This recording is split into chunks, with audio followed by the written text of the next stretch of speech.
Okay, so inshallah, let's open up the floor for questions. Go ahead, brother. So your point about randomness. Yeah.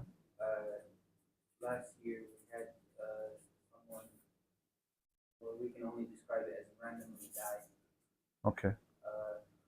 Don't have any explanation, but Yeah. autopsy, everything is clear. Yeah. So what do you Well, first of all, the fact that he died and we don't know the reason for his death doesn't mean there's no reason for his death. A person doesn't die just because, right? There has to be a reason. So we mentioned this yesterday in Trials and Tribulations, where we were saying if a person dies in a certain place at a certain time, then that death, unless, God forbid, it was a suicide, that the person committed suicide, but unless that wasn't a suicide, then it was God who chose for that person to die that way in that place. And since we proved that God is unlimited, meaning He's all perfect and He's flawless, and He's all just as a result, then that means that was the right thing and that was the just thing to happen. And since He is all wise, then that is out of His wisdom. And since He is the most knowledgeable, that means He knows why, even if we don't know why, right? And that also means that it's for a purpose, because Allah is all purposeful. Even though I might not realize or know what the purpose is, there is a purpose, okay? Which means then it is not random, okay? Yeah. I follow up with a question. I know why. Does that answer the question? Okay. Follow up with this question because I know why you asked. Okay. The brother that he's talking about is only 24 years old. Yeah. He died out of natural cause. Natural cause. Yeah. Autopsy shows. Like what? What did he have? A heart attack? A brain aneurysm? No, the autopsy didn't show anything. He went to his home and he took a shower. Yeah. While he was taking the shower, he collapsed and passed away. Yeah, so if he collapsed, it either was from a heart attack or from, I studied human physiology in school, okay? So I can tell you, and you guys know, those who I told, my father was a doctor, I've been around physicians my entire life, okay? So I have a cousin who also died suddenly, and he was young. He was 35 years old, I think, or 32 when he died. He was very athletic, okay? And he was at his car after a soccer game, and all of a sudden he just popped dead, Why did that happen? There are some people who take certain medications as well that, that have been found to cause sudden death, okay? Or some people who, like there's this brother I know, he was also 25 years old. He literally, he died. It wasn't a car accident, had anything to do with anybody doing anything to him, but he actually had a heart attack because he had a genetic, he was predisposed to heart attacks, genetically speaking, from that side of the family. Top NBA players on the basketball court, all of a sudden plop dead.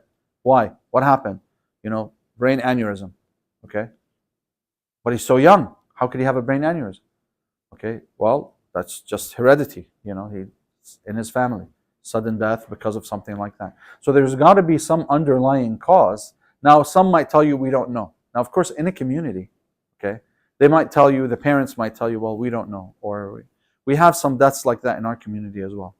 When I say our community, I mean in one of our communities, for example, in Michigan, you go, the person is, and by the way, you see the cemeteries, there's a lot of youth who have died early. Some of them died from motorcycle accidents. Some of them died from DUIs, God forbid, from being intoxicated while they were driving. Some died because they were hit by, drunk drivers, okay? Some died because of gang violence. So some of the deaths are not deaths that, traditionally speaking, our families are proud to mention, okay? So there's a lot of taboo when it comes to mentioning the real reason for, someone young dying so young, okay? So I'm not talking about this specific person, but sometimes you hear the parents say, oh, we don't know, he just died, okay? But, there's got to be some underlying reason. Now, even if you say, well, medical science wasn't able to uncover it, I say, well, then that's it. It was something where Allah decided for that person to die. But he's got to expire somehow, right? So there's got to be some way, somehow he expires. Either it's going to be a stroke, a brain aneurysm, or a heart attack, okay?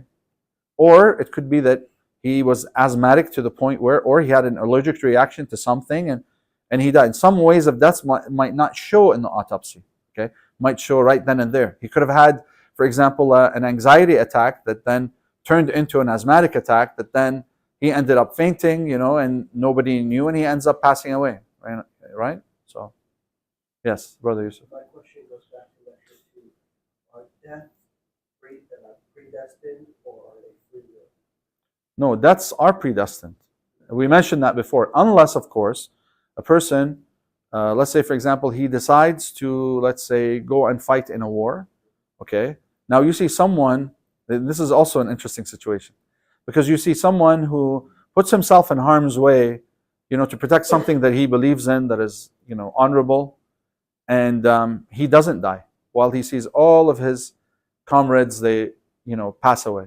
Like somebody who was in for example, a car bomb, and they got hit by, the enemy fire or something, and everybody died except for him. Or like this happened to my mom's uncle, my mother's uncle, in Germany, where he was in a car crash. His wife, his 3 kids, they all died. He stayed alive. So now someone going into a war, that was a choice he made. Someone getting into a car accident, that was a result of someone else, or him maybe being inattentive in the road and then getting into a car accident. But let's say someone like that, and then we'll look at someone who commits suicide, God forbid. So someone like that who made the choice to go into a war knew that the consequences of him being there was that he could get killed. Right? Now, unless he jumps in front of a bullet, okay, or jumps over, I don't know, a landmine to protect somebody else, then whether he's going to die or not is going to be dependent on whether he's in the line of fire or not, whether he made the right choice, exactly like if you're in Call of Duty, right? So in that case, then he made the choice to die honorably, right? So Allah subhanahu wa ta'ala will obviously elevate him to the level of reward that he sees fit. Now, but yeah, did he make the choice? Did he know that he could die? Yes. But is that suicide? No, because he's fighting for something honorable. Suicide, on the other hand, is someone taking their own life, cutting their life short. Okay? And this is part of choice as well. This, of course, is haram. It's totally prohibited. Allah does not allow it. Why? Because who owns you? He who created you, Allah, right? So who has the right to end your life? You or your creator? Your creator, right? Now, sometimes your life may end because of someone else's choice, like, Netanyahu bombing these innocent people, right? Or sometimes it could be you making the choice that is haram, right? To commit suicide, God forbid, بعيد عنكم جميعا. Or it could be that you decide to fight for something honorable. It could be something as simple as a home invasion. You're protecting your home and you get killed as well. You didn't go out there trying to get killed. You went out there trying to protect what's yours. Here's another question. Is it haram if you have prescribed medication and you don't take the prescribed medication? Yeah. And it's like out of your free will to choose to not take this. Yeah. But if you do take this, you have a much higher chance of living longer than expected. Yes. Is it haram to not take them, or should you be encouraged to take them? So, Islamically speaking, you are supposed to do whatever it takes to keep you healthy and prolong your life, which means you have to take the medications if they're available and provided to you. Okay, to try to prolong the life of someone who is who is sick, or someone who is who has some sort of illness. Because I'll tell you this, my father, he told me this story once about this one patient that he had. And she was basically, in the surgery, she died. She died completely. They called it, they wrote the time of her death and everything, okay? And then, he says they were scrubbing up and they were cleaning out the OR. And then all of a sudden, like 10 minutes later, she pops alive. She's alive, okay? This happened to one of our scholars too in the olden days. Of course, they didn't have the means to medically diagnose fully. His name was Al-Allama Tabrasi, and he was actually buried alive. Like, well, he was dead, they say, but somehow he woke up in his grave, right? And he vowed that if somebody saves him and he comes out of the grave, that he will write a tafsir, and he has a tafsir called Tafsir al-Tabrasi. So, but sure enough, yeah, he woke up in his grave. And he kept on knocking on the grave, and one of the caretakers of the cemetery hears him in the middle of the night, and then he digs and he pulls him out, and he survived and he lived. So why do we say that you are to prolong the life of the patient as much as you can? For several reasons. One is because it could be that this is just a test for that person, right? So we have a narration in the book of Al-Kafi that states, إِذَا أَحَبَّ اللَّهُ عَبْدًا ابْتَلَاهُ. If Allah loves a believer, He will test him and try him with a trial and tribulation. إِمَّا بِمَرَضٍ, either with a sickness, أَوْ بِحَاجَةٍ, or with a need, وَإِلَّا عَسَّرَ عَلَيْهِ الْمَوْتِ, or He makes his end of life a harsh one. Okay? Why? You might say, why? That's not fair. No. We said Allah does everything with a purpose and out of His wisdom. Right? And it's got to benefit us somehow. So why? He says, حَتَّى تَحُطُّ عَنْهُ الذُّنُوبِ كَمَا يَحُطُّ الْوَرَقْ عَنِ الشَّجَرِ. So that his sins that he has fall off of him just as the leaves fall off the trees. So the more you prolong the patient's life, the more of an opportunity you're giving him for this blessing and this mercy of Allah to be bestowed upon him, for all these sins to be deleted from his record so that he can go to his Lord, right? Tahir mutahhar, from all sins that he may have committed, small or large. Yeah. Yes. Can you elaborate briefly about the Badr? Uh-huh. And let's start from. Haji, هذا lecture كامل. No, أصلا هذا it's a series ترى. I know it is, but it's just a brief. Yeah, so let's start with this. So first of all, and we will cover this in upcoming lectures a little, but we'll talk about the different worlds inshallah in upcoming lectures.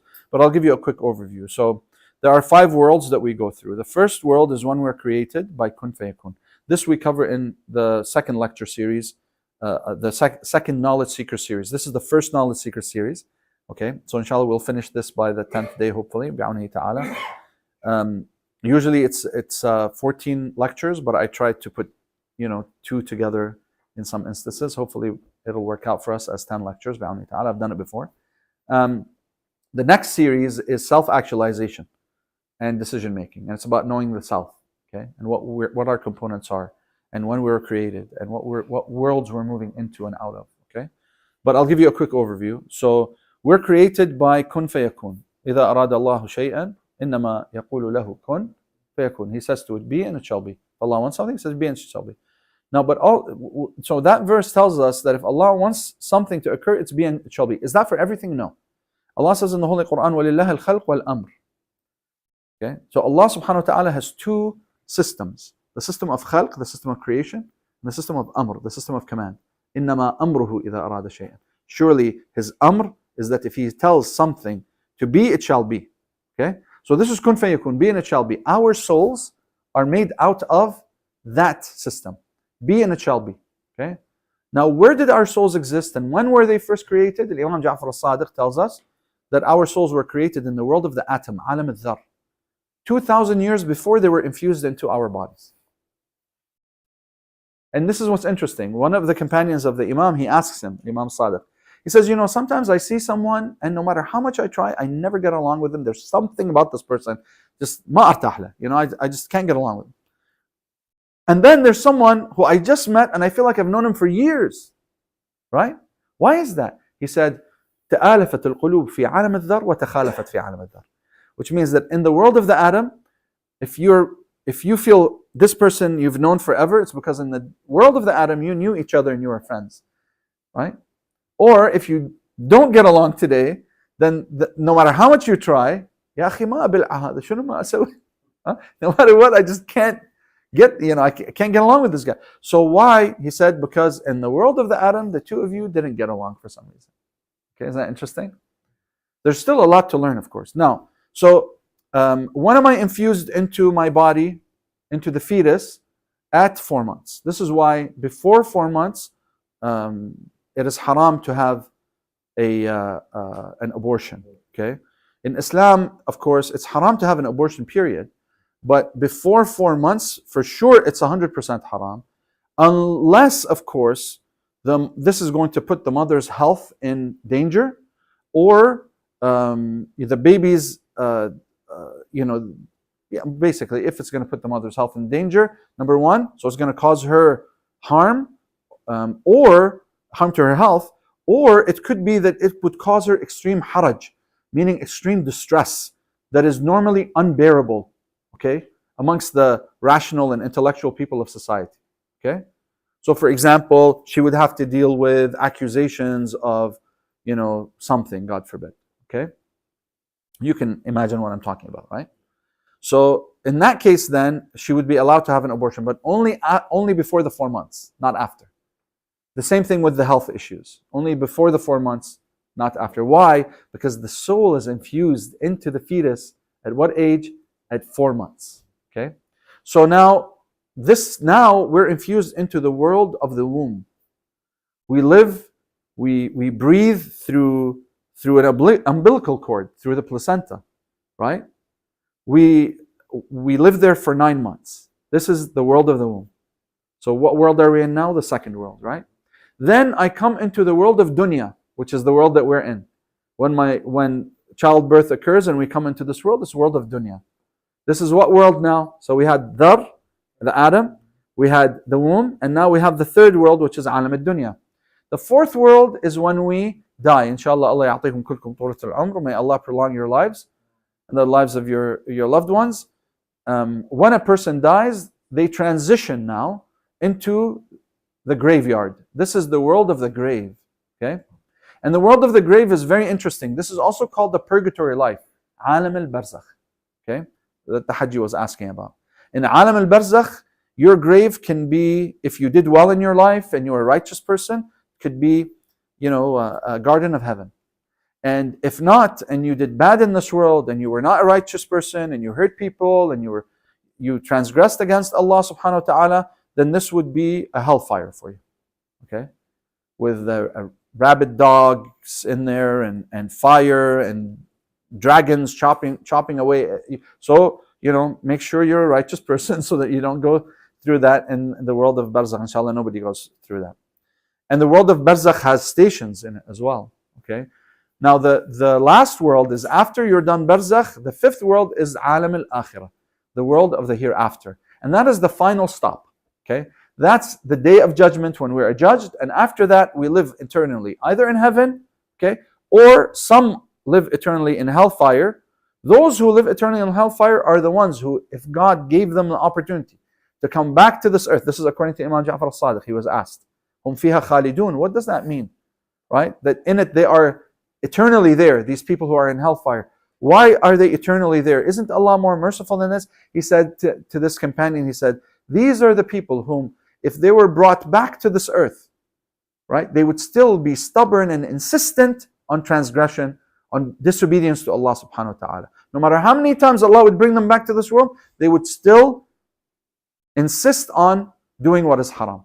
Those are the only ones that stay eternally in hellfire. Everybody else, they get, if they haven't been absolved of their sins in this world, through the trials and tribulations, through the sickness, before death, in the purgatory life, then they will be punished in where? In hellfire. And for how long? For however long Allah determines they need to be punished, to basically as penance for their sins. Okay, for whatever sin it was. Right? And of course, we also have something called shafa'ah, which is intercession of Ahl al-Bayt for us, or intercession of our ulama for us, or intercession of our parents for us, or intercession of our good righteous children for us, right? And that can remove us even completely from hellfire, right? And put us in heaven, okay? You see? Hopefully that gives a better overview, and then Alam al-Barzakh, maybe one day we'll actually do a full lecture series on it, not just one. Two things. Something called deja vu, where people think that they have seen this before, or they've seen. Is the brain embedded inside of the womb with a full record of information? Because some people say that your brain has actually been embedded with information before you are even born. Mm-hmm. When you come to this world, sometimes you get to see things. What's that explanation of that? So there's a couple of things. First of all, if you know biology, you know that there's a genetic code, right? And the genetic code in our DNA is going to make us predisposed to certain things. number one, based on our, heredity. For example, if a person has type 1 diabetes, probably that's because it existed in his family from somebody else, right? Okay. So then in the genetic code, there's going to be that trait. So the person is already predisposed to be that way when they come to this world, okay? Your heart, its shape, right? Your lungs, whether they're healthy or not, right? This all is part of the genetic code, okay? So there are things that are already pre-programmed in there. Also, modern science has discovered that even your behavioral traits can be passed down by heredity, right? Whether a person is, and of course, environment does have an effect as well, but there are people who are predisposed to be very, social, while others are predisposed to be quite introverted, okay? So science has found this out as well. So other than your physical traits, there's also your character traits could also be, inherited. And this has also been proven by even twins, where you see certain twins who are separated by birth. Okay, you might have noticed this, that, when they meet each other, their parents talk to each other and they're like, yeah, he was like this. Oh my God, he was the same, right? Or siblings, the same. That's one factor that has to do with alam al-khalq, the world of creation, which is not alam kun fayakun. We said alam kun fayakun was what? Was being it shall be, which was how the soul is created.